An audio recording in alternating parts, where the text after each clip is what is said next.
అమెరికాలోని వాషింగ్టన్లో భారీ కార్చిచ్చు చాలా వేగంగా స్ప్రెడ్ అవుతుంది. స్పోకేన్ నగరంలో మంటలు తీవ్రంగా వ్యాపిస్తూ అడవుల్ని మింగేస్తున్నాయి. ఇళ్లను వదిలి స్థానికులు పరుగులు తీస్తున్నారు. ముందస్తు హెచ్చరికలతో కొన్ని ప్రాంతాల్లో ప్రజలు ముందే ఇళ్లను ఖాళీ చేసి వెళ్ళిపోతున్నారు. వందలాది ఇళ్ళు కాలి బూడిదయ్యాయి. హెలికాప్టర్ల సాయంతో మంటలు ఆర్పేందుకు అధికారులు ప్రయత్నిస్తున్నారు. కార్చిచ్చు తీవ్రతతో స్పోకెన్లో రెడ్ అలర్ట్ జారీ చేశారు. అమెరికా పశ్చిమ ప్రాంతాల్లో వైల్డ్ ఫైర్ ఆందోళన భారీగా పెరుగుతోంది. ఈ నేపథ్యంలో కొన్ని వందల ఇళ్ళు ఇప్పటికే ఈ వైల్డ్ ఫైర్కి ఆహుతయ్యాయి. మరికొంతమంది కొన్ని ప్రాంతాల్లో ఇప్పటికే ఖాళీ చేసి వెళ్ళిపోతున్నారు.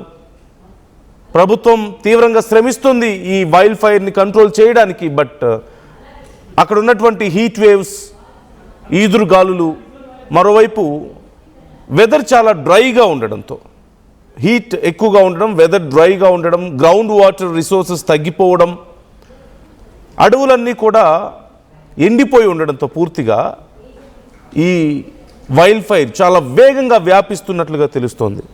నిజంగా ఎప్పటిలోపు కంట్రోల్ అవుతుందని చెప్పడం కష్టంగా ఉంది. వాషింగ్టన్ రాష్ట్రం ప్రస్తుతం ఈ కార్చిచ్చుతో వణికిపోతుంది.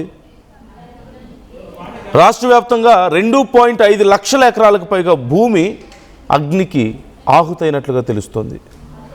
అలాగే ముఖ్యంగా స్పోకేన్ పరిసర ప్రాంతాల్లో మంటలు తీవ్రంగా వ్యాపించడంతో వేలాది మందిని అక్కడి నుంచి తరలించేశారు. ఇళ్ళు కాలిపోతున్నాయి. అలాగే విద్యుత్ సరఫరాను కూడా అక్కడ పూర్తిగా నిలిపివేశారు చుట్టుపక్కల ప్రాంతాల్లో.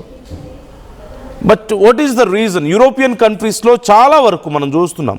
Grace, France, Spain, Canada, Japan, Turkey, Romania, Germany, ఇలా చాలా ప్రాంతాల్లో ఈ వైల్డ్ ఫైర్ ఇన్సిడెంట్స్ నమోదవుతూ ఉన్నాయి. ముఖ్యంగా European countries are suffering from these wild fires. ఈసారి చాలా ఎక్కువగా ఉంది. ప్రతి సమ్మర్లోనూ మనం ఆల్మోస్ట్ చూస్తుంటాం ఈ wild fires impact. But this year it is huge. Almost most of the European countries are suffering from these wild fires. So ఎందుకని ఈసారి ఇంత ఎక్కువగా ఉంది అంటే, we all know El Nino condition ఇప్పటికే మనం చూస్తున్నాం ప్రపంచవ్యాప్తంగా చాలా దేశాల్లో. అయితే తీవ్రమైన కరువు, లేదంటే భారీగా వరదలు. ఇప్పుడు యూరోపియన్ కంట్రీస్ని వేడి గాలులు తలక్రిందులు చేస్తున్నాయనే చెప్పాలి. తగిన వర్షపాతం లేదు, టెంపరేచర్స్ బాగా పెరిగిపోయాయి. జనరల్గా సమ్మర్ టైంలోనే వాళ్ళ దగ్గర ఉండేటువంటి temperatures around 22 to 24 degrees approximately. It may very little bit, depends on places. But summer టైంలో వాళ్ళకు ఉండే టెంపరేచర్ 22 degrees or 24 degrees. దానికే వాళ్ళు అల్లాడిపోతుంటారు. బట్ ఇప్పుడున్న పరిస్థితుల్లో చాలా ప్రాంతాల్లో 35, 40, 42 degrees కూడా నమోదు అవుతుంది. సో ఆల్మోస్ట్ 100% డబుల్ అయింది ఇక్కడ టెంపరేచర్. దానివల్ల మనం ఇప్పటికే చూసాం చాలా ప్రాంతాల్లో రోడ్స్ మెల్ట్ అయిపోతున్నాయి అండ్ టైర్స్ మెల్ట్ అయిపోతున్నాయి. ఎలక్ట్రానిక్ వెహికల్స్ పూర్తిగా పని చేయలేని పరిస్థితి కనిపిస్తుంది. ఇళ్లలో ఉండలేకపోతున్నారు. Because they built their homes to survive in cold weather. చలికాలంలో బ్రతకడానికి, చలిని తట్టుకొని నిలబడడానికి తగ్గట్లుగా కట్టారు. హీట్ లోపల నుంచి బయటికి వెళ్లకుండా. సో ఇలాంటి పరిస్థితుల్లో అక్కడ హీట్ వేవ్స్ మొదలైతే లోపల ఉన్న వేడి 10 ఇంతలు అవుతుంది.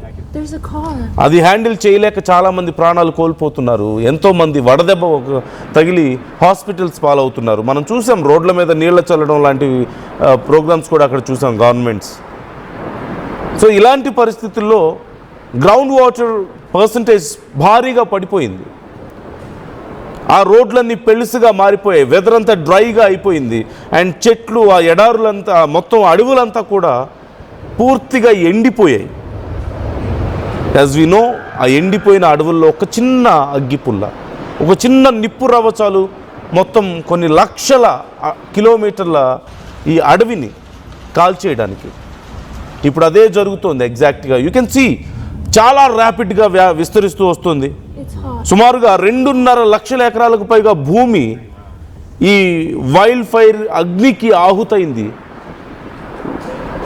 కొన్ని లక్షల కిలోమీటర్లు ఉండేటువంటి అడవులన్నీ కూడా అగ్నికి ఆహుతైపోయి దానివల్ల మరింత హీట్ జనరేట్ అయ్యి మరింత పొల్యూషన్ అయ్యి మరింత నష్టం జరుగుతుంది ఆ ప్రాంతాలకి.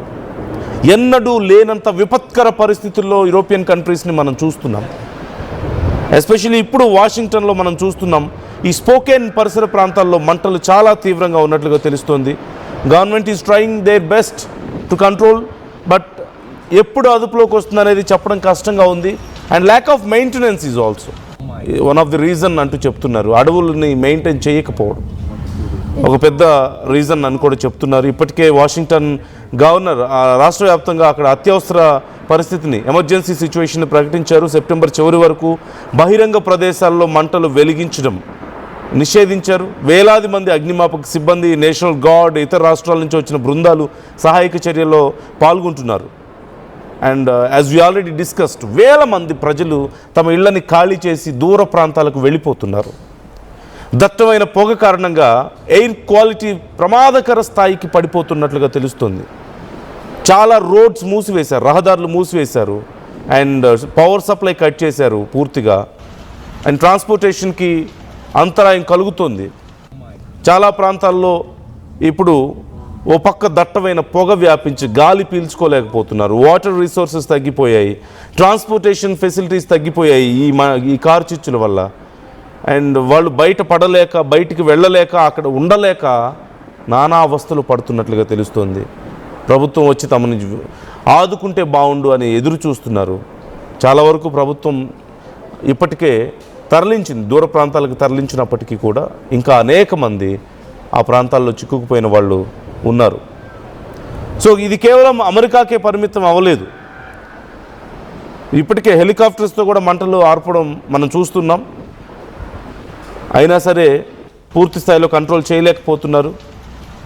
ఇది కేవలం అమెరికాకే పరిమితం అయిందా అంటే లేదు. గ్రీస్లో మనం చూసాం రీసెంట్గా, అథెన్స్కు దగ్గరలో అటవీ ప్రాంతంలో భారీ కార్చిచ్చులు మనం చూసాం.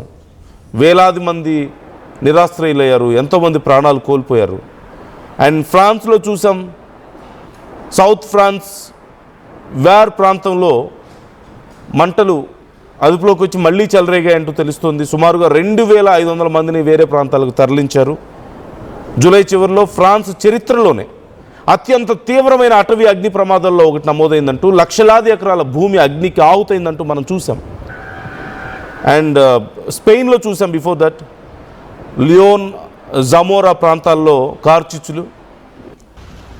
అయితే అలాగే కెనడాలో మనం చూసాం, వందల సంఖ్యలో అటవీ మంటలు, కార్చిచ్చులు అక్కడ